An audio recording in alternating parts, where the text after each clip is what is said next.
Right, buddy, welcome back to a different sort of video now. It's not a tier list in this video. In this video, we're reacting to football hot takes. Now, we'll be going through it, be about different clubs, it could be about managers, could be about players, could be about anything football related. And we go through, we discuss them, whether we think they're going to be hot takes, whether they're not, and we can have a conversation. Let me know your thoughts in the comments. Don't forget to leave a like, comment, and subscribe. And let's get straight into it. So, the first hot take is Michael Carrick to be sacked by Christmas. Now, listen, Michael Carrick did a very good job at Manchester United. I don't think that is a hot take. No, I think that is a hot take, sorry. I don't think that's going to happen. I think, as a Manchester United fan, I've watched every single game of Carrick since he's been at Manchester United. Yes, it's been one game a week. Yes, there's been a few bad performances. However, I think the way he got the team playing in such a short space of time, it's given me that sort of confidence that United should be fine going into the remainder of the season, and especially into this season. Then there's a lot of confidence behind Carrick. Yes, you can argue whether he's been backed or whether he's not been backed. However, I do really think he can do well in this Manchester United with this Manchester United squad, and we've brought in a few good signings. Hopefully, there's more to come. At the time of recording, United have only brought in Santos, Tielemans, and Cardalo. So if we can get a few more transfers in, I think that team will be looking really, really good. I definitely don't think he'll be sacked by Christmas. It will obviously be very fascinating to see how he obviously does and copes with the multiple games a week. I think anytime United did have that, there was a slight hiccup. I think now he's had more time, he's had pre-season with the team, he can definitely get involved and we can kind of see what this team's going to do. But yeah, I don't think he will be sacked by Christmas. Whether that's the United bias coming in, probably, because I'm a United fan and it's about Carrick. But yeah, I think that is a very, very big hot take. I don't think he will. But you never know.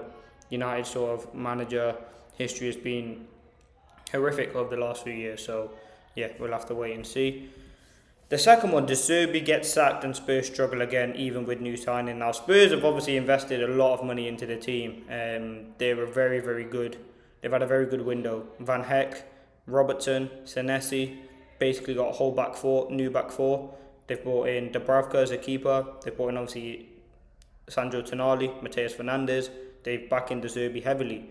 Now, I don't think that's a hot take. I genuinely think that will happen. Spurs have finished back-to-back 17th place, and I do think they will struggle again. I think you're looking at a team there that's been broken over the last few years.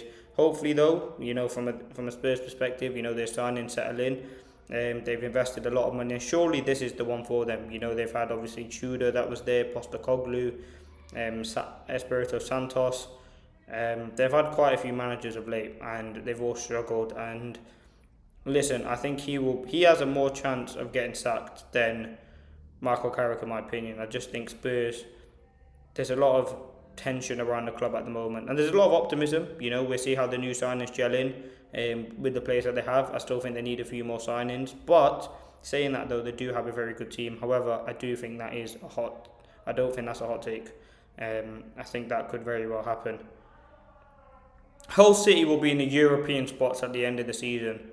Definitely do think that's a hot take. I think based on fact, a lot of the relegated or a lot of the promoted teams that have come up into the Premier League have either got relegated or struggled. I know Sunderland had a very good season and they finished in the European places, but that is really a one-off.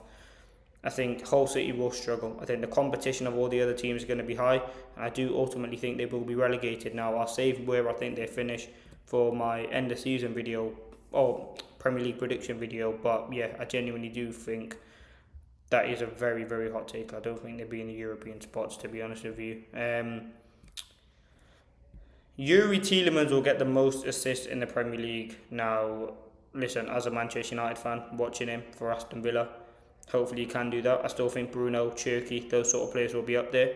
I really do like Tielemans. I think he's a very good signing. Do I think he's going to get the most assists? I don't think he will. I think in the position that he's going to be playing, he definitely will get a few, but I don't think he'll be able to get the most assists in the Premier League.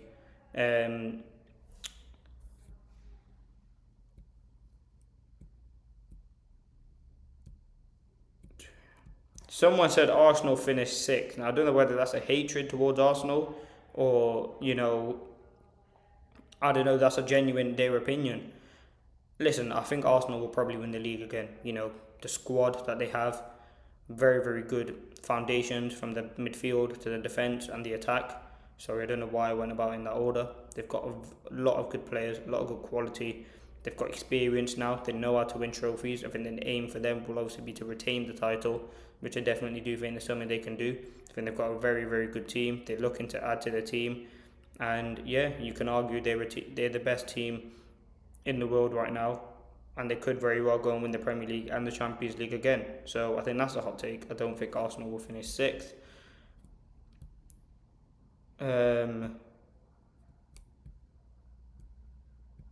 Someone says Xabi Alonso sacked by Christmas again. A lot of them are managers being sacked. Listen, I think Alonso, surely he doesn't fail like that at Chelsea. His tenure at Madrid was obviously horrific.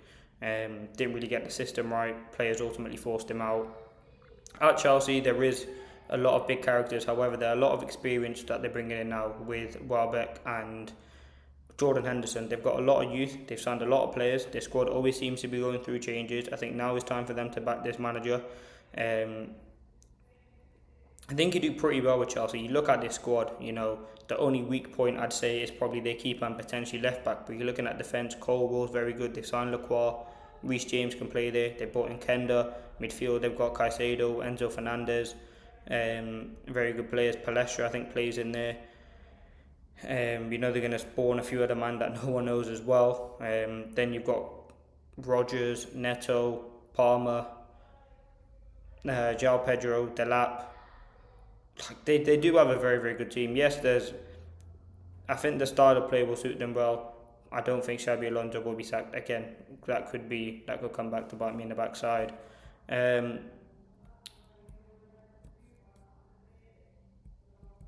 Bournemouth to be relegated now. Listen, I genuinely don't think that's the worst of takes. I think if you're looking at Bournemouth, they've lost their manager over the last years. They've lost their key defenders, key midfielders, key attackers. They've lost players this season. Could lose a few more. Lost a menu in January. Could potentially be losing Alex Scott and a few others. I believe they've got European football. So yeah, they could very well struggle. I think they're a team that played very good football under Iraola, finished in their highest ever spot. Actually, no, I don't think they have European football. But even though that change of manager, the significant loss of players, I think they will struggle. And I think Crystal Palace fit into that bracket. Lost their manager. They lost 2 of their back 3. They're probably going to lose Wharton. They're not going to lose Mateta, but they've lost big players, and yeah, I think they will struggle. Now another United related one. Sesko will score more non-penalty goals than Erling Haaland. That is a ridiculous take. Haaland's been the best striker in the Premier League for the last, maybe since he joined, was it 3-4 seasons ago? Haaland finishing is ridiculous. The goals, consistency is unbelievable. I think he's the best striker in the world. Listen, I like Sesko. I think he's had a good time at United. Good season. But you're chatting about Erling Haaland, the best striker. He's going to probably score 30 goals like it's easy next season. I think that is a real hot take. Listen, from a United perspective, I hope United do better than City. But if we're being realistic, Haaland will probably get the most goals and win the Golden Boot again. Someone said Man City will underperform, and that's one that I've seen quite a bit. Now, City obviously lost Pep Guardiola, but you look at its squad, it's still insane. They bought in Anderson for 116 million. They already had a very good foundation, very good defence, very good attack. Yes, you can definitely get at them, and they're not the Man City that they were a few years ago. However, Haaland will bag goals. Semenyo going to be settling a bit more. They've got a solid, as I said, defence. They've got Kusanov, Guehi, Ruben Diaz. O'Reilly's fantastic. They've got Anderson at the base. They very well could be keeping Rodri. I think keeping Rodri will be a key sort of decision for them if they are going to win the league, or if they're not. I think losing Rodri, you're really, really struggling. Yes, Anderson's good, but Rodri's going to be very difficult to replace. So, yeah, I don't think City will finish in mid-table. I think they very well will finish high.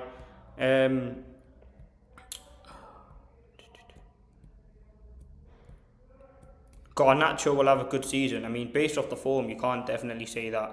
Listen, Garnacho, his last 2 seasons as a footballer it's gone very downhill. I think he's obviously struggled with confidence. I think there's a player there, but I don't know what's gone wrong for him the past few months. I definitely do think United have dodged a bullet there by selling him, yeah. Because if he was at the club, I think United would have he would have went by now. And the fact that he went to Chelsea, then he's already gone out on loan to Villa. I don't think that's the worst it takes. I think under Emery, there's a reason why Emery signed him. Emery just don't sign players for joke. He obviously seems he can get sort of a tune out of him. And what is it with Villa about signing ex-United wingers anyway? But yeah, I'm going to leave it as that for now. That's been the first hot takes. Let me know your thoughts. Where do you think Spurs will finish? Do you think Garnacho will have a good season? Do you think Sesko will score more non-penalty goals than Haaland? And if you did enjoy this one, like, comment, and I might very well do a part 2. Peace.